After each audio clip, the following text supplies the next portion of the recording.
C'è chi ha fatto scorte di minerale, chi si arrangia con taniche secchi e va a prendere l'acqua alla fontanella del vicino campo sportivo. Ancora disagi per gli inquilini del condominio San Fior di via Ragusa a Mogliano, da ieri senza acqua dopo che i gestori del servizio idrico hanno deciso di chiudere i contatori per morosità. Un contenzioso complesso che si protrae da anni, quello tra gli inquilini del palazzo e la proprietà, tant'è che tra sfratti ed allontanamenti dei 144 appartamenti del palazzone ne sono abitati ora soltanto 16, con ulteriori contestazioni su come vadano ripartite le spese condominiali dei 128 appartamenti vuoti. E così, dopo l'ascensore, la caldaia, la luce delle scale, ora è stata chiusa anche l'erogazione dell'acqua potabile. Noi abbiamo avvisato i carabinieri, ieri sera i carabinieri hanno fatto un verbale, abbiamo avvisato i vigili, adesso avviseremo l'ULSS perché mandino almeno un'autobotte.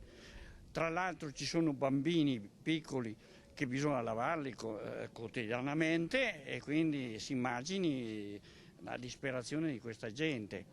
Tra le 16 famiglie rimaste c'è chi non paga l'affitto, chi le spese condominiali, chi né l'uno né l'altro, ma anche chi ha regolarmente pagato e si trova senza servizi. L'amministrazione condominiale fa sapere che l'intenzione della proprietà dello stabile è quella di avviare una profonda ristrutturazione del palazzo da farsi a stabile vuoto, ed in effetti i disagi assieme agli sfratti hanno fatto sì che molti inquilini abbiano lasciato il condominio, ma c'è anche chi fatica a trovare un'alternativa. Dove troviamo l'altra soluzione che vogliono 3 mesi d'anticipo? Uno da 30 anni si sente qua accennato, io ci sono venuto giovane, ma adesso dopo 30 anni che mi trovo in condizione sto cercando di andare via.